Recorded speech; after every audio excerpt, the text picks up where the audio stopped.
High atop the legendary mountain of flowers and fruit, where the winds whispered secrets and clouds kissed jade peaks, a singular marvel stood, a colossal ancient stone, glowing faintly with celestial energy. For eons, it had absorbed the essence of heaven, earth, sun, and moon, until one fateful day, the skies split with thunder, and a blinding light burst forth from the rock. From its cracked surface emerged a living being, not of man nor beast, but a stone monkey radiant with life, curiosity, and the untamed spark of the divine. As he opened his eyes for the first time, the newborn monkey gazed at the world with wonder. He took in the swaying peach trees, the sparkling rivers, and the emerald forest teeming with life. Every leaf shimmered as if bowing in reverence to this extraordinary creature. Unlike ordinary animals, the monkey could walk, speak, laugh, and learn. The moment he was born, golden light shot into the heavens, catching the attention of celestial beings and deities far above. He soon encountered a troop of wild monkeys living in the nearby forest. Though surprised by his strange origin, they were captivated by his charm and cleverness. He quickly became one of them, playing, mimicking, and learning faster than any other. He laughed the loudest, climbed the fastest, and solved every challenge the others dared him with. In no time, he became their favorite companion. One summer afternoon, while bathing in a cool mountain spring, the monkeys spotted a great waterfall thundering from the cliff face, concealing a mysterious cavern behind its cascading veil. They all agreed that anyone who could leap through the deadly torrent in return would be crowned their king. Many tried, only to be flung back by the force of the water. But not the stone monkey. With fearless determination he backed up, launched himself into the air, and somersaulted through the roaring waterfall, vanishing into the mist. Moments later, gasps echoed as he reappeared from a watery vale, soaked but triumphant.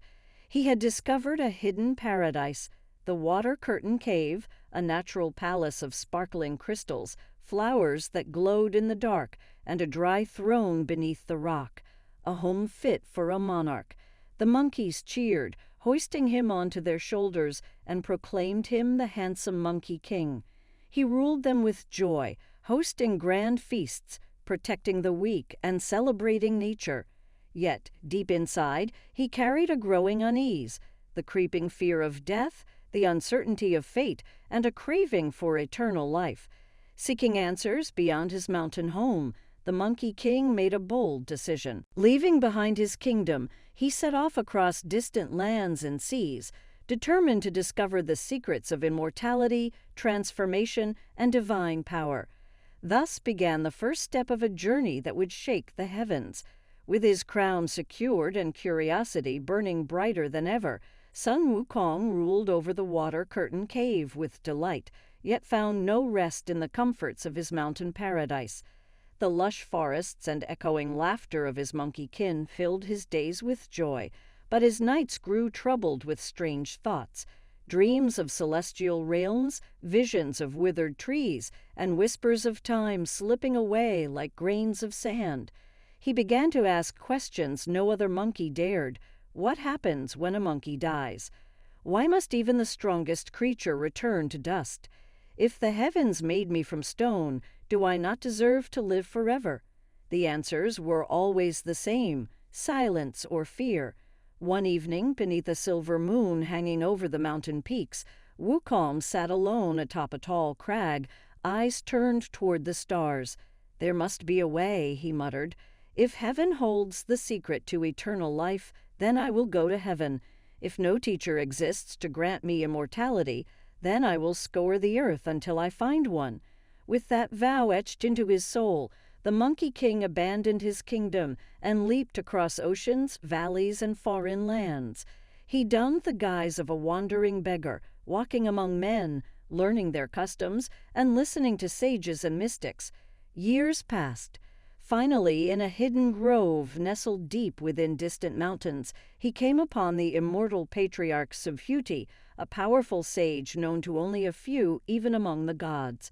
Sensing the storm of potential inside Wukong, Subhuti agreed to teach him.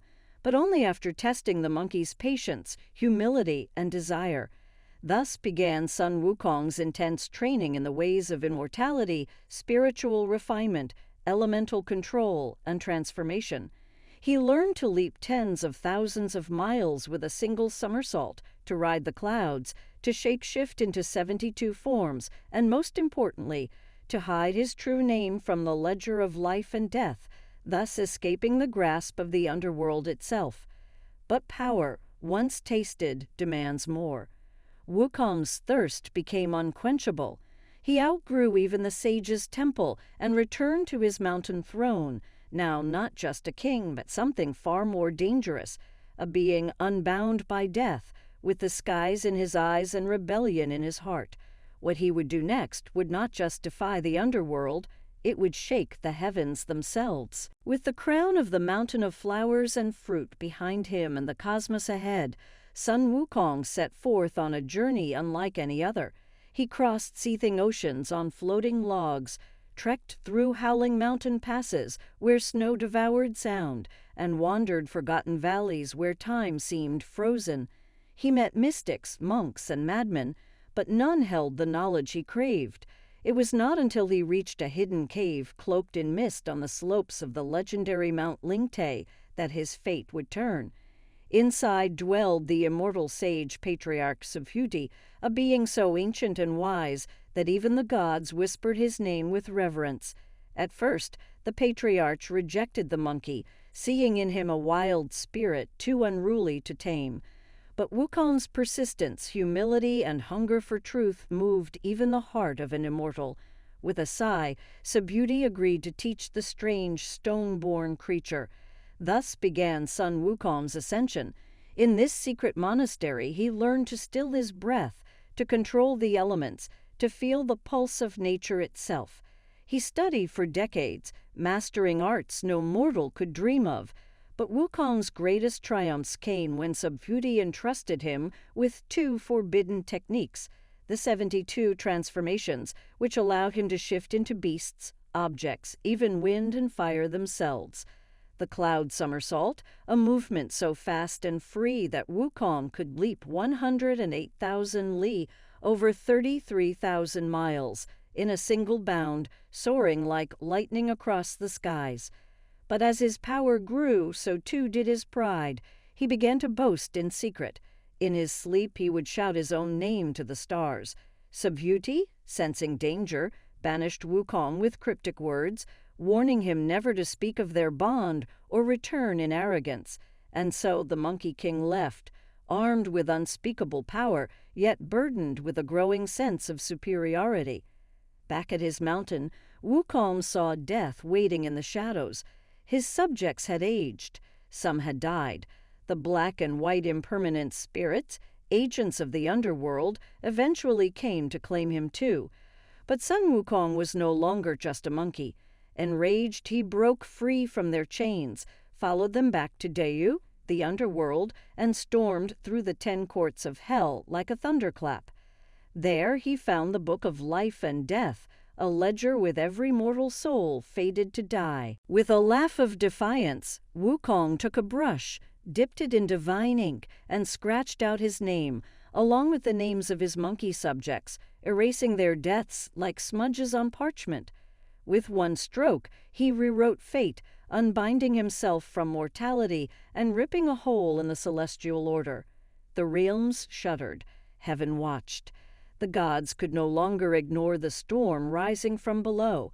The ink had barely dried on the torn pages of the Book of Life and Death when the very halls of Deu trembled. Spirits fled in disarray. Judges of the dead stared in horror at what Sun Wukong had done, not just defying death, but severing its chains entirely. No soul, no being, not even the Jade Emperor himself, had dared such an affront. Word spread like wildfire, reaching every corner of heaven and earth. In the celestial palace above, the Jade Emperor, ruler of the heavens, convened his council of gods. The Queen Mother of the West, the Star Lords, and celestial generals all gathered, faces pale with disbelief. A single monkey had stormed the underworld and rewritten destiny itself. Such a creature could not be left unchecked, but not all voices called for war. Some argued that perhaps the unruly ape could be subdued, not with violence, but with flattery. A creature that desired immortality and recognition might be tamed by titles, not thunderbolts. Unaware of the divine plotting, Sun Wukong returned triumphantly to his mountain. His subjects hailed him not merely as king, but now as immortal god, untouched by disease, time, or the cold grip of death.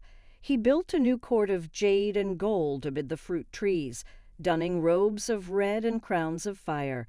Yet even in celebration, his heart burned for more. The vastness of his power had outgrown the forests and caves he once ruled. He looked to the skies and whispered, "Why should heaven deny me a throne?" And as if the heavens heard his challenge, they answered, not with punishment, but with a summons. Celestial messengers descended from the clouds, bearing scrolls and praises. They addressed him not as a threat, but as a guest. The Jade Emperor invites the great sage to heaven, to serve among the immortals, they proclaimed, offering what seemed like honor. Wukong's eyes gleamed, a chance to walk the celestial halls, to feast at heavenly banquets, to claim his rightful place among the stars. But what he did not yet see was the trap hidden beneath the golden invitation. For heaven would not welcome him as an equal, but as a pawn, and so, with pride swelling in his chest and mischief stirring behind his grin, Sun Wukong leaped into the clouds, leaving his mountain paradise behind to ascend toward the shining gates of heaven, unaware that chaos and confrontation would soon follow. The gates of heaven opened in a spectacle of golden clouds and flutes, welcoming Sun Wukong as though a long-awaited hero had arrived. Immortals bowed, celestial beasts stirred, and the wind carried whispers of curiosity and unease. Dressed in radiant robes, his staff strapped to his back, and his tail twitching with irreverence, the Monkey King swaggered through the Jade Palace, eyes scanning everything from dragon pillars to stardust chandeliers. But the welcome was hollow. At the Jade Emperor's command, Wukong was granted a title: Protector of the Heavenly Horses, a caretaker of stables, a glorified stable boy. Wukong blinked once, then twice. His laughter erupted like thunder rolling through the palace halls, sarcastic, loud, and layered with scorn. "Protector of the horses? You invite me to heaven to muck stalls? How generous of your divine majesty," he sneered. He played along briefly, only to mock the post and abandon it in outrage, returning to his mountain with divine armor looted from the celestial armory. From there he declared himself the great sage equal to heaven, crafting a flag with the title and planting it in the ground as a direct challenge to heaven's throne.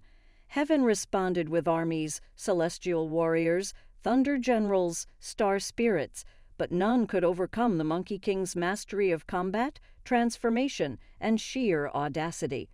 With his magical staff, Rui Jingu Bang, he battered gods into the clouds, duplicating himself with hairs plucked from his fur and turning into beasts, giants, and demons at will. The heavens reeled under his onslaught. In a bold raid upon the Queen Mother of the West Speech Banquet, he gorged himself on the Peaches of Immortality, reserved only for the highest gods.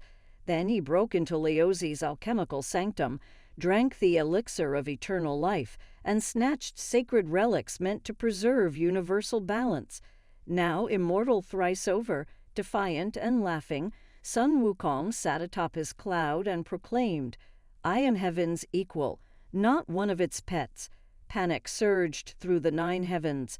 Even the 4 heavenly kings, Neza the Lotus Prince and Erlang Shen, the 3-eyed god of war, failed to contain him. The divine realm groaned under his havoc, and the Jade Emperor, at last, turned to the highest authority, the enlightened one himself. From the western skies came Buddha, cloaked in stillness and compassion, radiating a peace that rivaled Wukong's storm. He challenged Wukong not with violence, but with a wager. "Escape from my palm, and the throne is yours."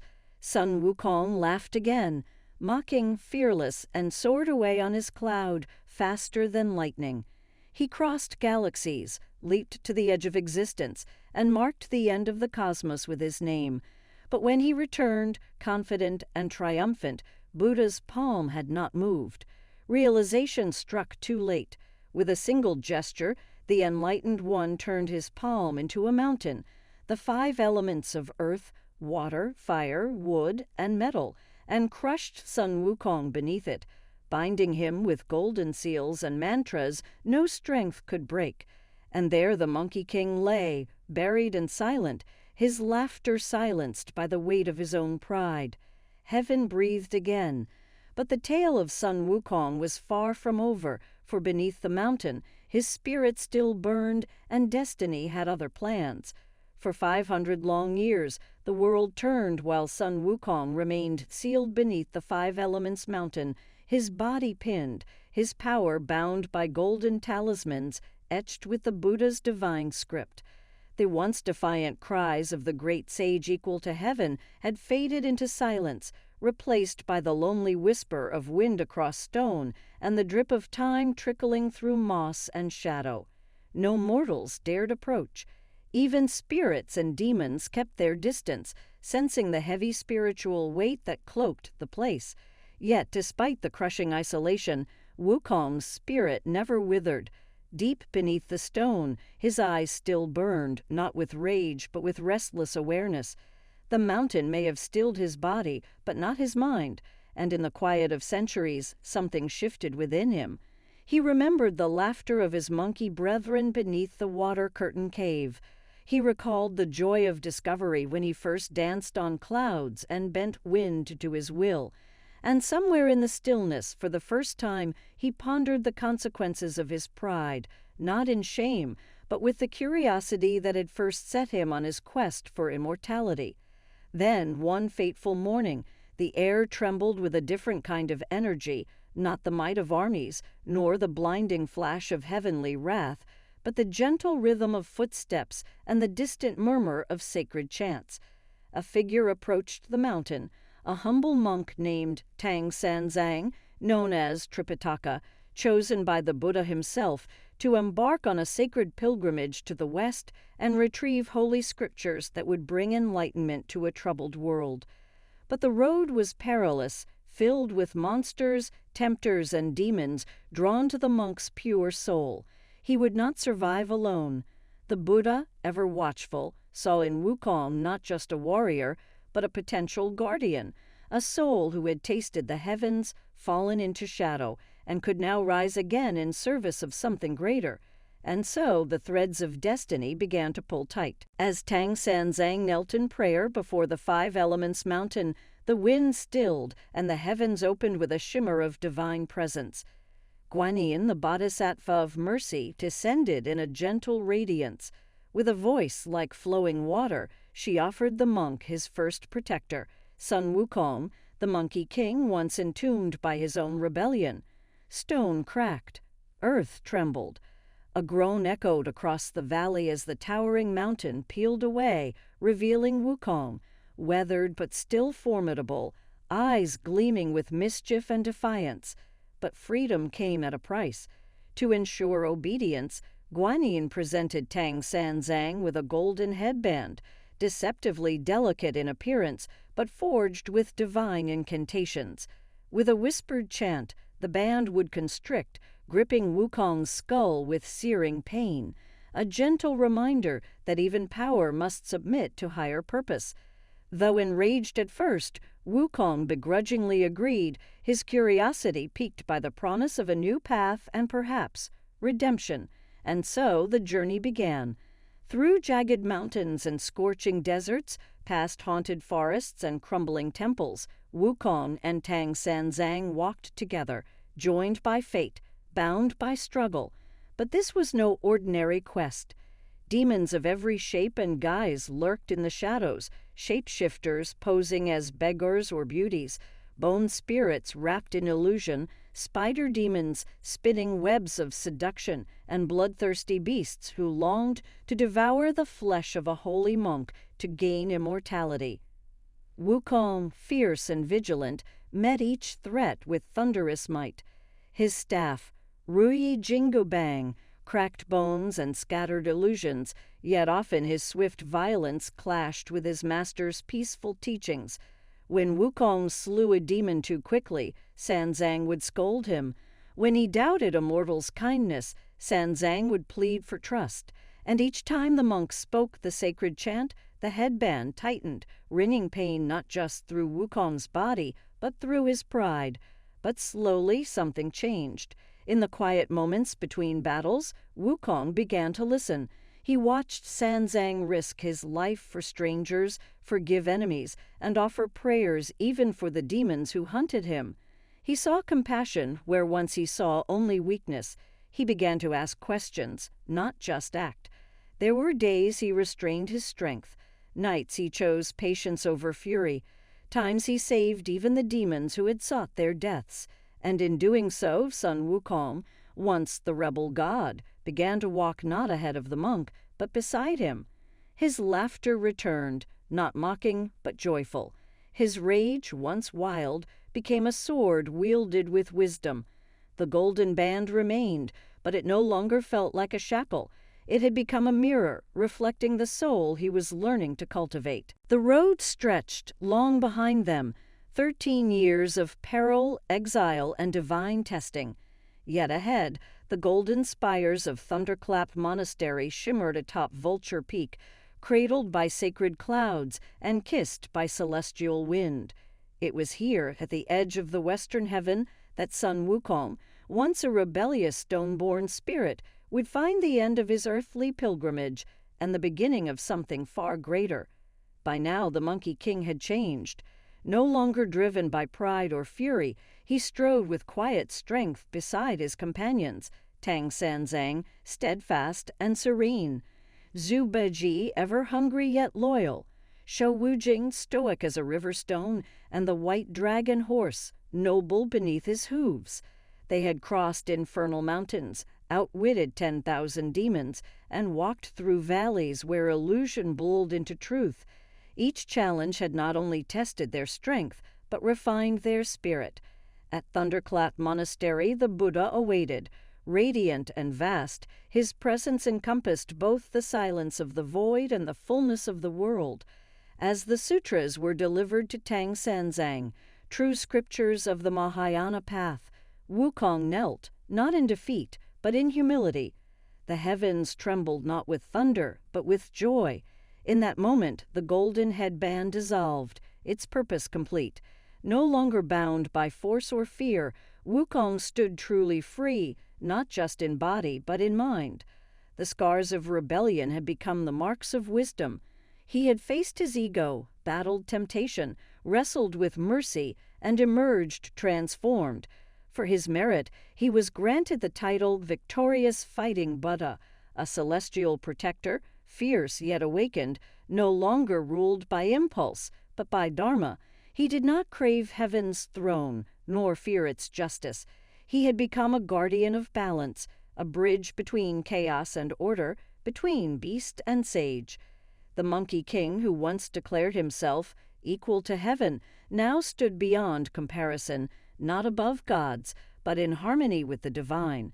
And so, Sun Wukong's journey came full circle, from a rebellious stone, born of mountain wind and starfire, to an enlightened being, forged by suffering, friendship, and the unrelenting search for truth.